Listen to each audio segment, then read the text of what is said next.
ആദ്യം തന്നെ നമ്മുടെ ചാനൽ ആദ്യമായിട്ട് കാണുന്നവരൊക്കെ ഒന്ന് സബ്സ്ക്രൈബ് ചെയ്ത് സപ്പോർട്ട് ചെയ്യണേ. വൈകിക്കെന്തോ വല്ലായ്മ, ഒറ്റയ്ക്കിങ്ങനെ ഈ മുന്നിൽ നിൽക്കുമ്പോൾ വല്ലാത്തൊരു വെപ്രാളം. രാവിലെ കഴിക്കാതെ വന്നതല്ലേ? ക്യാരി ബാഗ് വീണ്ടും അലക്സിന് മുന്നിലേക്ക് നീട്ടി. ടേബിളിലേക്ക് ചാരി നിന്നു കൈമാറിൽ പിണച്ചു കെട്ടി അവളെ അടിമുടിയൊന്ന് നോക്കി. കരിമഷി പടർന്ന മിഴികൾക്ക് ഇന്നൊരു പ്രത്യേക ഭംഗിയാണ്. ആദ്യമായാണ് അവളെ ഇങ്ങനെ കാണുന്നതും. തനിക്ക് കാണാൻ, തനിക്ക് വേണ്ടി മാത്രമല്ലേ അവൾ ഇത്രയും ഭംഗിയായി വന്നത്? കഴിക്കുന്നില്ലേ? കുനിഞ്ഞിരുന്ന മുഖം ഉയർത്തിയപ്പോൾ അവൻ്റെ മിഴികൾ തന്നിൽ തറഞ്ഞിരിക്കുന്നത് കണ്ട് മെല്ലെ ചോദിച്ചു, എനിക്ക് വേണ്ടി മാത്രമാണ് വന്നത്? വീണ്ടും വീണ്ടും അവളിൽ നിന്ന് കേൾക്കണമെന്ന് തോന്നി. കൊതിയോടെ ചോദിച്ചു. അവൾക്കരികിലേക്ക് ചെല്ലാനും വാരി പുണരാനും തോന്നി. തലേന്നത്തെ കാര്യം ഓർത്തപ്പോൾ സ്വയം നിയന്ത്രിച്ചവൻ. തനിയാണോ വന്നത്? വാഷേരിയിലേക്ക് നടന്ന് കൈ കഴുകുന്നതിനിടയിൽ അവളെ തിരിഞ്ഞു നോക്കി. അല്ല, അപ്പച്ചനുണ്ട്. ക്യാരി ബാഗിൽ നിന്നും കാസറോളിൻ്റെ പാത്രം പുറത്തെടുക്കുന്നവളെ തിരിഞ്ഞൊന്നു നോക്കി. അഴിച്ചിട്ട തലമുടി കൂട്ടിപ്പിടിച്ച് കെട്ടിയിട്ട് സാരി ഇടുപ്പിൽ കുത്തിവെച്ചു. സാരി ഒതുക്കി കുത്തിയിരിക്കുന്നത് കൊണ്ട് അവളുടെ വയർ അല്പം കൂടെ കാണാം. എപ്പോഴോ താൻ ശ്രദ്ധിച്ചിട്ടുള്ള വലിയ പച്ച മറുക്. അലക്സ് പെട്ടെന്ന് നോട്ടം മാറ്റി. കൈ തുടച്ച് വന്നിരുന്നപ്പോൾ അവളും കൈ കഴുകി വന്ന് പ്ലേറ്റ് എടുത്തു വെച്ചു. അവളിൽ തന്നെ തറഞ്ഞിരിക്കുന്ന നോട്ടത്തിൽ പ്ലേറ്റിൽ നിറയെ അവൾ വിളമ്പിയതൊന്നും അറിഞ്ഞതേയില്ല. മതി മതി, രാവിലെ കഴിച്ചില്ലല്ലോ, കഴിക്ക്. വിളമ്പിക്കൊണ്ട് പറയുന്നവളെ മുഖമുയർത്തി വീണ്ടും നോക്കി. നിന്നെ കണ്ടപ്പോൾ തന്നെ എൻ്റെ വിശപ്പും ദാഹവും എല്ലാം പോയി വൈക. സത്യമായിട്ട് ഞാൻ വല്ലാതെ സർപ്രൈസ്ഡാണ്, ആത്മാർത്ഥമായി തന്നെ പറഞ്ഞവൻ. അവൻ്റെ പ്രണയത്തോടെയുള്ള നോട്ടം കൊതിച്ചു വന്ന മനസ്സിന് ഇപ്പോൾ ആ നോട്ടം താങ്ങാൻ കഴിയുന്നില്ല.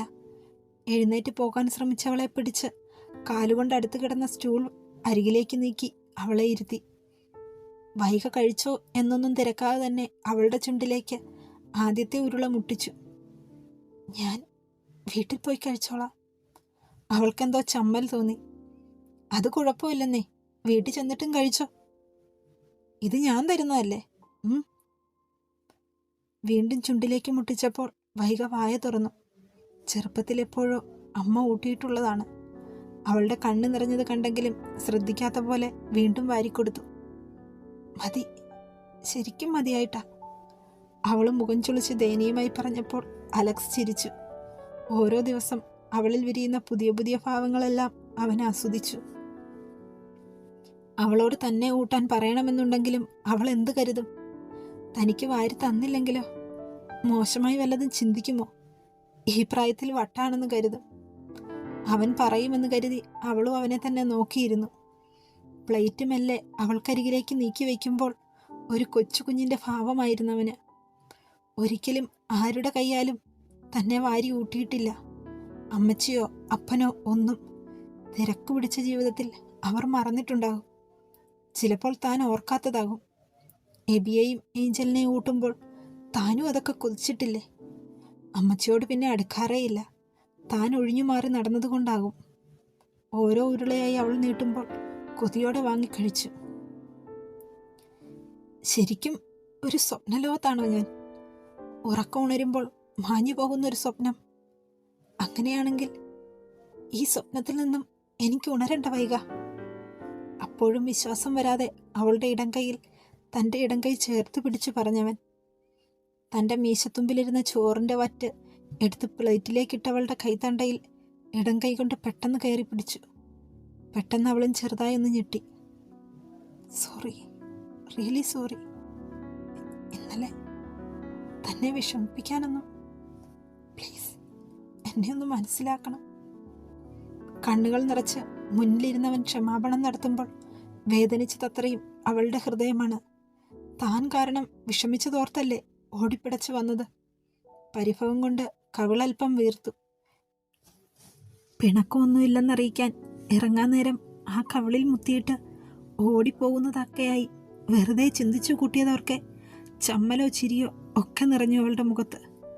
എഴുന്നേറ്റ് കൈ കഴുകി തിരിയുമ്പോൾ തൊട്ടു പിന്നിൽ അങ്ങോട്ടും ഇങ്ങോട്ടും മാറാൻ അനുവദിക്കാതെ ഇരുവശത്തൂടെയും കൈ മുന്നോട്ട് നീട്ടി അവൻ കൈ കഴുകിയപ്പോൾ വൈക അവൻ്റെ കൈക്കുള്ളിൽ ഒതുങ്ങിപ്പോയി. കരിമഷി പടർന്ന ആ കണ്ണുകളുടെ കൂർത്ത നോട്ടം പോലും അവൻ്റെ അധരങ്ങളെ മനോഹരമാക്കി. സുന്ദരിയ, അവളുടെ കണ്ണുകളിലേക്ക് നോക്കി പറഞ്ഞു.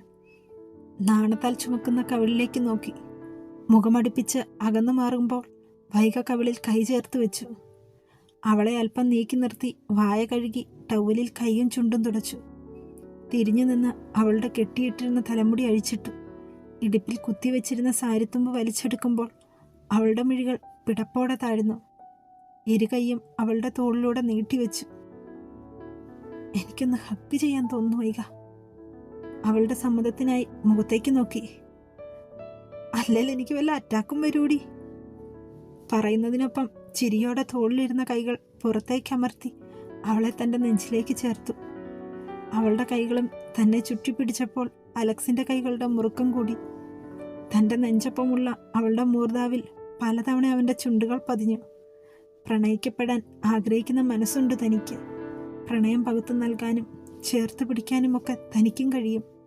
മനസ്സിലാക്കുകയായിരുന്നു വൈഗ. ഇരുകൈകളും അവളുടെ കവിളിൽ ചേർത്ത് മുഖം മെല്ലെ പിടിച്ചുയർത്തി ആദരങ്ങളിലേക്ക് കൊതിയോടെ നോക്കി. പ്ലീസ്.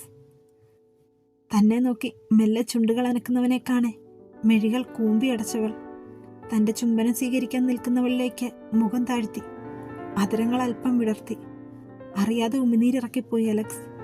കവിളിൽ തട്ടിയ നിശ്വാസത്തിൽ കണ്ണുകൾ മുറുക്കി അടച്ചവൾ. അടിവയറ്റിൽ നിന്നും ഒരു തീഗോളം പോലെ എന്തോ മുകളിലേക്ക് കയറും പോലെ അവളുടെ അധരങ്ങളെ തൻ്റെ അധരങ്ങൾ കൊണ്ട് പൊതിയുമ്പോൾ അവൻ്റെ ഇളം നീല ഷർട്ടിന് പിന്നിൽ അവൾ ചുളിവുകൾ വീഴ്ത്തി. അല്പനേരം മാത്രം നീണ്ടു നിന്നൊരു ചുംബനം അവളെ കൂടുതൽ ബുദ്ധിമുട്ടിക്കാൻ മേല. അധരങ്ങളെ മോചിപ്പിച്ചുകൊണ്ടവൻ അല്പം തടിച്ചു ചുവന്ന അവളുടെ അധരങ്ങളെ മെല്ലെയൊന്ന് തഴുകി അവളെ വീണ്ടും ചുറ്റിപ്പിടിച്ചു. എന്നാലും എത്ര നേരമായി അവർ അകത്ത് കയറിയിട്ട്? ലേബർ റൂമിലെ ചർച്ച അലക്സും വൈകിയുമാണ്. ആൻ 3-4 തവണ ഇതിനോടകം പോയി നോക്കി. ഡോർ അടച്ചിട്ടിരിക്കുകയാണ്. നിനക്കെന്താ ആൻ? അവരെന്തേലും കാണിക്കട്ടെ. അവരെന്തേലും കാണിക്കട്ടെ, എനിക്കെന്താ?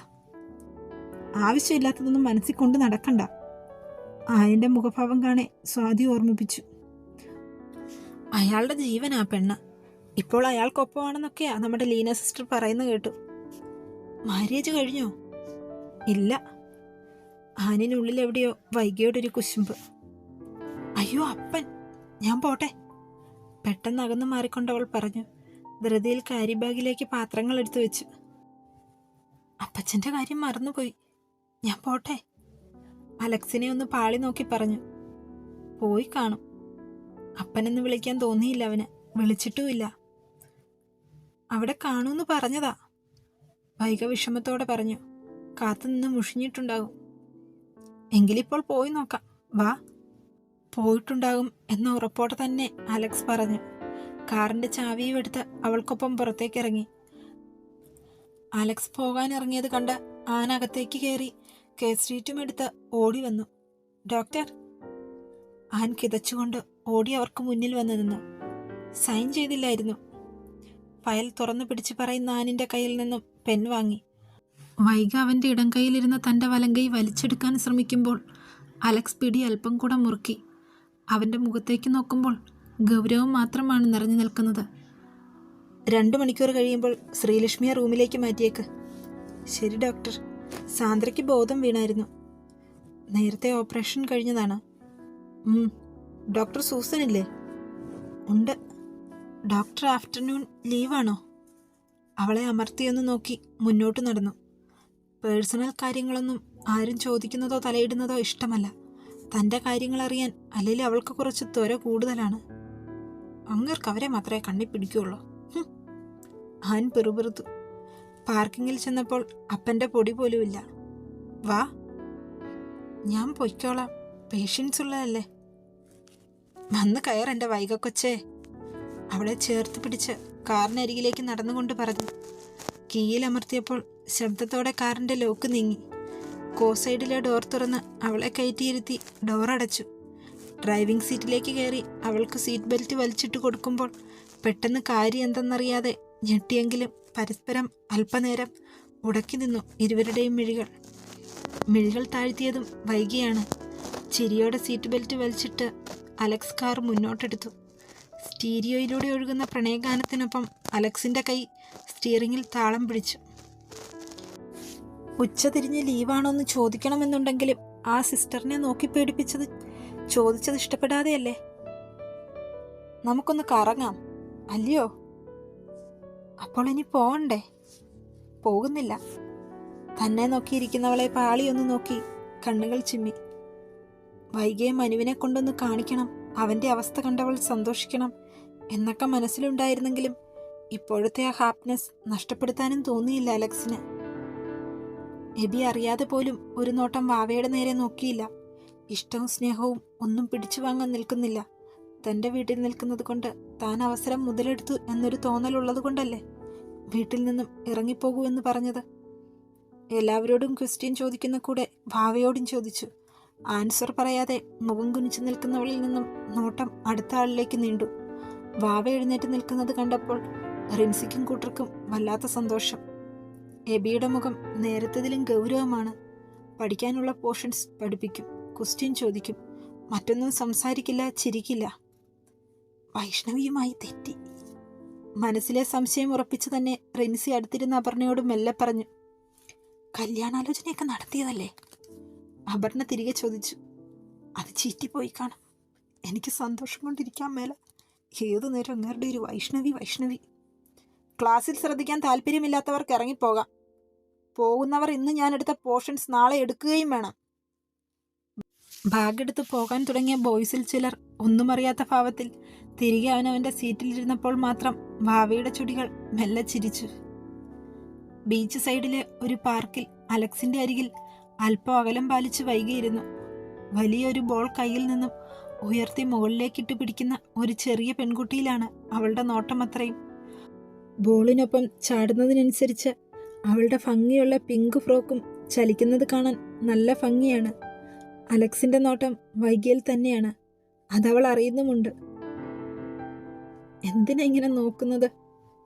അലക്സിന്റെ മുഖത്തേക്ക് ഒന്ന് നോക്കി മടിച്ചവൾ ചോദിച്ചു. അവന്റെ മിഴികളുടെ നോട്ടം നേരിടാനാവാതെ വൈക മിഴികൾ പിൻവലിച്ചു. മറുപടി വേണ്ടേ? ഇപ്പോൾ ചോദിച്ചതിനുള്ള മറുപടി. ചെറുചിരിയോടെ അവളെ നോക്കി പിരിക ഒന്ന് ഉയർത്തി. എന്റെ കണ്ണുകളിലേക്ക് നോക്കിയാൽ പറയാം. അത്രമേൽ പതിഞ്ഞ ശബ്ദത്തിൽ പറഞ്ഞവൻ. വേണ്ട. പെട്ടെന്നുള്ള അവളുടെ മറുപടിയിൽ അവളിൽ നിന്നും മുഖം തിരിച്ചു. അവൻ ചിരിച്ചു. അവൾക്കരികിലേക്ക് അല്പം കൂടെ നീങ്ങിയിരുന്നു. നമുക്കൊന്ന് നടന്നാലോ?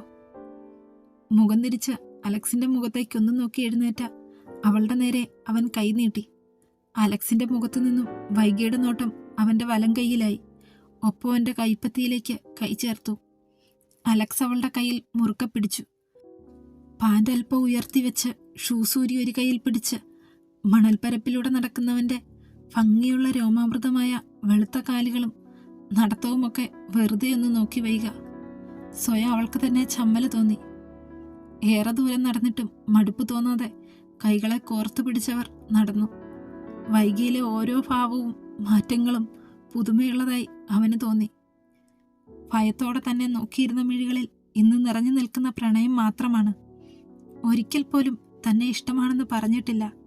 അവളുടെ നാവിൽ നിന്നും തന്നെ ഇഷ്ടമാണ് എന്ന് പറയുന്നത് കേൾക്കണം എന്ന അതിയായ മോഹവും അവൻ ഉള്ളിലൊതുക്കി. വലിയൊരു തിര വന്നപ്പോൾ വൈകിയുടെ സാരിയുടെ അടിഭാഗം പകുതിയും നനഞ്ഞു.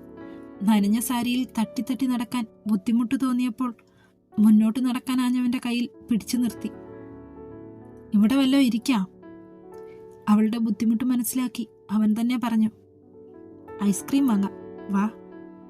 ഇരിക്കുന്നതിന് മുന്നേ അവൻ അവളുടെ കൈ പിടിച്ച ഐസ്ക്രീം വണ്ടിയുടെ അരികിലേക്ക് ചെന്നു. ഒരു പേപ്പർ കോൺ വാങ്ങി അവൾക്ക് കൊടുത്തു. കാശും കൊടുത്തു. ഒന്നു മാത്രം വാങ്ങിയപ്പോൾ വൈകിയുടെ മനസ്സിൽ മറ്റു പല ചിന്തകളും കടന്നുപോയി. എനിക്ക് വേണ്ട, ആവശ്യമില്ലാത്തതൊന്നും ചിന്തിച്ചു കൂട്ടണ്ട കേട്ടോ. അവളുടെ ചിന്തകളെ കാറ്റിൽ പറത്തി അവന്റെ മറുപടിയും എത്തിയപ്പോൾ ചമ്മലോടെ വൈക മുഖം തിരിച്ചു. ഇവിടെ ഇരിക്കെ. മണലിലേക്ക് ഇരുന്നു കൊണ്ട് അരികിലായി അവളോടിരിക്കാൻ പറഞ്ഞു. താൻ കഴിക്കുമ്പോൾ ഭാവയും വേദവും കഴിക്കുന്നില്ലല്ലോ. ഇന്ന് വരെ അവർക്ക് നൽകാതെ താൻ കഴിച്ചിട്ടുമില്ല. അവർക്ക് വേണ്ടി ജീവിച്ചവൾക്ക് സ്വന്തമായി ഇഷ്ടങ്ങളോ ഇഷ്ടക്കേടുകളോ ഒന്നുമില്ല. അവരുടെ ഇഷ്ടങ്ങളെല്ലാമാണ് തൻ്റെ ഇഷ്ടം. കഴിക്കുന്നില്ലേ? അത് അവർക്കൊക്കെ വാങ്ങിയിട്ട് പോകുമോ? പോകാം, കഴിക്ക്. അവനത് വാങ്ങി പേപ്പർ നീക്കിക്കൊടുത്തു. കഴിക്കുന്നതിനിടയിൽ ആരോടോ ഫോണിൽ സംസാരിക്കുന്ന അവൻ്റെ ചുണ്ടിലൊന്നും മുട്ടിക്കാൻ തോന്നി അവൾക്ക്. എങ്കിലും വേണ്ടെന്ന് വെച്ച്. തനിക്കൊപ്പമാണെന്ന് ആരോടോ പറയുന്നു. ഫോൺ സംസാരത്തിനിടയിൽ അവളുടെ കയ്യിൽ പിടിച്ചു വലിച്ച് അല്പം ഐസ്ക്രീം നുണഞ്ഞു. കണ്ണും മിഴിച്ചിരിക്കുന്നവളെ നോക്കി കണ്ണിറുക്കി കാണിച്ചു. മോളെ വൈകേ. ശബ്ദം കേട്ട ഭാഗത്തേക്ക് നോക്കിയ വൈക സുരേഷേട്ടനെ കണ്ട് സന്തോഷത്തോടെ എഴുന്നേറ്റു. പാതി കഴിച്ച ഐസ്ക്രീമും കയ്യിൽ പിടിച്ച് അരികിലേക്ക് വരുന്നവളെ നോക്കി ചിരിയോടെ അയാളും അവൾക്കരികിലേക്ക് വന്നു. ഫോൺ സംഭാഷണം അവസാനിപ്പിച്ച് അലക്സും എഴുന്നേറ്റ് മൂട്ടിലെ മണൽ തട്ടിക്കളഞ്ഞു. സുഖമല്ലേ സുരേഷേട്ടാ? മോളോട് അത് തിരക്കേണ്ട ആവശ്യമില്ലല്ലോ അല്ലേ? നിന്റെ മുഖത്ത് എഴുതി വെച്ചിട്ടുണ്ട് നിന്റെ സന്തോഷം. വൈക ചിരിച്ചു. ബിന്ദു ചേച്ചി വീട്ടിലുണ്ട്, നിങ്ങളെ തിരക്കും. ഒരു ദിവസം വരുന്നുണ്ട് ഞങ്ങൾ. വാവയും വേദുവും ഒക്കെ കോളേജിൽ പോയി. നിങ്ങൾ പോയതോടെ മോളുടെ അമ്മാവനും അമ്മായിയും രാഖിയും ഒക്കെ പോയി. എവിടെ? വൈക പെട്ടെന്ന് ചോദിച്ചു. അവരെവിടെ പോകാനാണ്? ഇനി വീട് സ്ഥലമൊക്കെ വിറ്റോ? എവിടെ പോയതാണെന്നൊന്നും അറിയില്ല മോളെ. സുരേഷിനെ കേൾക്കുന്നുണ്ടെങ്കിലും അലക്സ് മറുപടിയൊന്നും പറഞ്ഞില്ല. ഒരോട്ടം വന്നതാ, പോട്ടെ. ഭാവയെയും വേദുമോളെയും തിരക്കിയെന്ന് പറ. കൂടെയുള്ളവർ വിളിച്ചപ്പോൾ ധൃതിയിൽ പറഞ്ഞ് സുരേഷേട്ടൻ അലക്സിനെയും ഒന്ന് നോക്കി നടന്നകന്നു. എന്നും കഷ്ടപ്പാടും സങ്കടവും ദയനീയ ഭാവവും ഒക്കെ നിറഞ്ഞു നിന്നിരുന്ന ഒരു പാവം പെണ്ണ്. നല്ലതായി ഒരു ഡ്രസ് ധരിച്ചു കണ്ടിട്ടില്ല. ഇപ്പോൾ കണ്ടപ്പോൾ വൈക തന്നെയാണോന്ന് പലവട്ടം നോക്കി. അത്രയും മാറിയിരിക്കുന്നു. പിന്നീടാണ് അലക്സിനെ കാണുന്നതും. ഒരിക്കൽ കൂടെ മനസ്സ് നിറച്ച് സുരേഷേട്ടൻ തിരിഞ്ഞു നോക്കി. ഓട്ടോയിലേക്ക് കയറിയ തന്നെ നോക്കി കൈവീശി കാണിക്കുന്നവളെ കാണേ സന്തോഷം കൊണ്ട് കണ്ണുകളിൽ നനവ് പടർന്നു. വീണ്ടും അലക്സ് കയ്യിൽ പിടിച്ച് മണലിലേക്കിരുത്തുമ്പോൾ വൈകിയുടെ ചിന്ത അമ്മാവനും അമ്മായിയും രാഖിയെയും കൊണ്ട് എവിടെ പോയി എന്നായിരുന്നു. അവളുടെ കയ്യിൽ നിന്നും ഒലിച്ചിറങ്ങിയ ഐസ്ക്രീം വാങ്ങിക്കളഞ്ഞ് പോക്കറ്റിൽ നിന്നും കർച്ചീഫ് എടുത്ത് കൈ തുടച്ചു കൊടുത്തവൻ. മറ്റൊന്ന് വാങ്ങട്ടെ? വേണ്ട, കൈ വലിച്ചുകൊണ്ട് അവൾ പറഞ്ഞു. ഏറെ നേരം വൈക ചിന്തിച്ചത് സുധാമയെയും മോഹനെയും രാഖിയെയും കുറിച്ച് തന്നെയായിരുന്നു. അവർ എവിടെ പോയിട്ടുണ്ടാകും? അലക്സിനോട് ചോദിക്കുകയും ചെയ്തു. എവിടെയും പോട്ടെ, താൻ അത് വിട്. എന്നിട്ട് എന്നെക്കുറിച്ച് ചിന്തിച്ചോ? ഭംഗിയുള്ളൊരു ചിരിയോടെ പറയുന്നവനെ നോക്കി അവൾ നാണത്തിൽ ചാലിച്ചൊരു പുഞ്ചിരി അവന് സമ്മാനിച്ചു. ഞാനൊരു കാര്യം ചോദിക്കട്ടെ? അല്പനേരം കഴിഞ്ഞാണ് ചോദ്യം. അത്രയും നേരം അവൻ്റെ മിഴികൾ അവളിൽ തന്നെയായിരുന്നു. അരികിലെങ്ങും ആരുമില്ലെന്ന് ഉറപ്പുവരുത്തുന്നവളെയും അവളുടെ മിഴികൾ ചുറ്റും ഓടിയതുപോലെ അവൻ്റെ മിഴികളും ചുറ്റിനും ഒന്ന് പാഞ്ഞു. അത്രയ്ക്കും രഹസ്യം എന്താ? അലക്സ് ചിന്തിക്കാതെ ഇരുന്നില്ല. അതെ, ഈ ഗൈനക്കോളജിസ്റ്റ് ആകുമ്പോളേ സ്ത്രീകളെയൊക്കെ അങ്ങനെയൊക്കെ കാണില്ലേ? ആദ്യം കണ്ണൊന്നും മിഴിഞ്ഞെങ്കിലും അല്പനേരം കഴിഞ്ഞപ്പോൾ അവളുടെ ഇരിപ്പും ഭാവവും ഒക്കെ കണ്ട് അലക്സ് പൊട്ടിച്ചിരിച്ചു. വൈക ചുറ്റും നോക്കി, ആരൊക്കെയോ ശ്രദ്ധിക്കുന്നത് പോലെ. എങ്ങനെയൊക്കെ? ചിരിയൊതുക്കി ചോദിച്ചവൻ ചുണ്ടകത്തേക്ക് കടിച്ചു പിടിച്ചു. മുഖത്ത് നോക്കാതെ വൈക മണലിൽ ചൂണ്ടുവിരൽ കൊണ്ട് എന്തോ എഴുതിക്കൊണ്ടാണ് ചോദ്യം. അത് പിന്നെ ഒന്നുമില്ല. ഹാ, പറയുന്നേ. എങ്ങനെയൊക്കെയാ? അങ്ങനെയൊക്കെ. ഇപ്പോൾ മാത്രം അവൾ മുഖം ഉയർത്തി ഒന്ന് നോക്കി. അതാ ചോദിച്ചത്, എങ്ങനെയൊക്കെയാണെന്ന്. അവൻ്റെ കളിയാക്കിയുള്ള ചോദ്യം കേട്ടപ്പോൾ വൈകിയും പറയില്ല എന്നൊരു ഭാവം. എത്ര പിടിച്ചു വയ്ക്കാൻ ശ്രമിച്ചിട്ടും തിരമാലകൾക്കൊപ്പം അവൻ്റെ ചിരിയലകളും മുഴങ്ങിക്കേട്ടു. ലൈക്കും കമൻറ്റും സബ്സ്ക്രൈബും ഒക്കെ ചെയ്ത് സപ്പോർട്ട് ചെയ്യാൻ മറക്കല്ലേ.